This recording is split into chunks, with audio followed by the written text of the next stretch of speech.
All right, so today we're jumping right into this absolutely heart-stopping scene from Marcus Zusak's The Book Thief.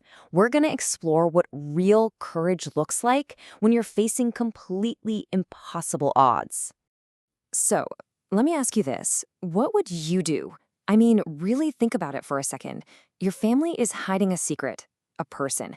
And if they're found, it's over for all of you. And the one group you fear most is about to come knocking.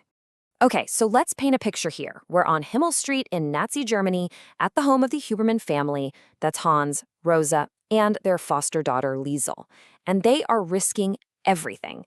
Not for some big, grand political statement, but for one single human life. Yeah, I mean, think about it.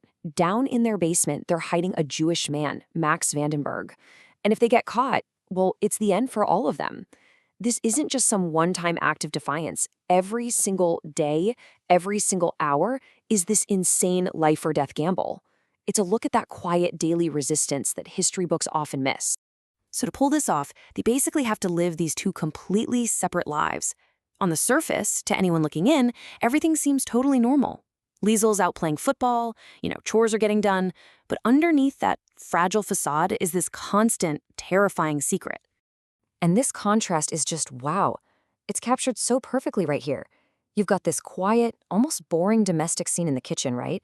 But then, just below their feet, you have this dark, hidden reality of Max, hiding out in the shadows.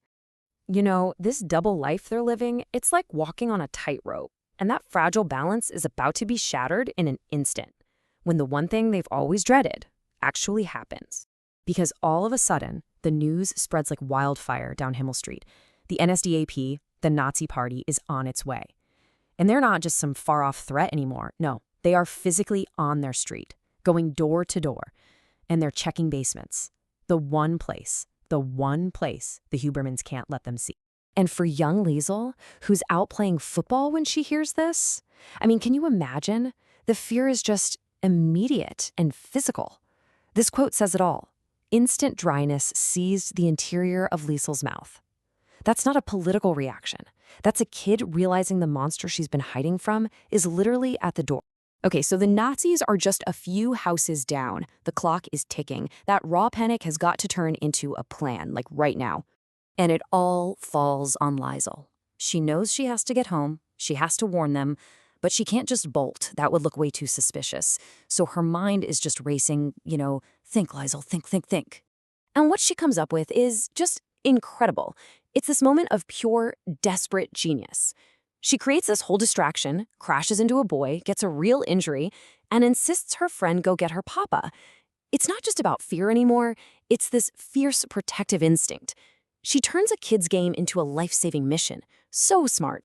So she gets the warning home, and it throws her parents into what the book calls a schmozzle of thoughts. It's this fantastic Yiddish word for just total noisy chaos. They're scrambling, panicking, trying to figure out what on earth to do with Max.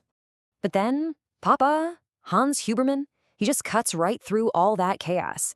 He takes control with a plan that is, wow, it is breathtakingly risky. Their plan is to do nothing. To act like there's not a single thing to hide. It's the ultimate bluff. And then it happens. The knock on the door. The party member is standing right there in their kitchen. He's polite, but he's firm. He needs to inspect their basement. The book calls this the longest 3 minutes in Hubermann history. And you can feel it. Time just seems to stretch and slow down as their entire world, their entire fate just hangs in the balance. I mean, just look at this. The officer is heading down those stairs, right toward where Max is hiding. He even calls out, all casual, everything good down there? The tension is just, you could cut it with a knife. And what's Max doing? He's huddled, just like the definition says, curled up tight, absolutely terrified. He's holding his breath in the dark, just feet away from the person who could end his life and the lives of the family that took him in. And upstairs, it is pure torture. Rosa is praying. Liesel can't get the image of Max being found out of her head. All they can do is listen to these totally normal sounds, footsteps, a measuring tape. But to them, it must sound like a countdown to doom. And then, just like that, it's over. The officer comes back upstairs. He says the basement's too shallow to be a shelter, thanks them, and leaves. They're safe. for now. Can you just imagine the collective sigh of relief in that kitchen? It must have been deafening. So, the immediate danger is gone, and that immense, crushing weight of tension finally starts to lift. But you know they're left shaken, just completely rattled. They go down to the basement, and they find Max just drenched in sweat, and he's clutching a pair of rusty scissors. That was his only weapon. And his first words, they're not about how scared he was. They're about the guilt he feels for putting them through this. But Rosa, her reply is just perfect. So simple, so powerful. She just takes the scissors and says, "You're alive. We all are." And those words, they just cut through all the fear and the guilt, because that's all that matters. They survived. Together. And that right there is the only victory they need. You know, a scene like this really shows us that profound courage, it isn't about not being afraid. It's about being absolutely terrified and doing the right thing anyway. Which really leaves us with this final question to think about. In a world that's screaming for you to conform, to fall in line, what is it that gives ordinary people the incredible audacity to risk absolutely everything for what they know is right?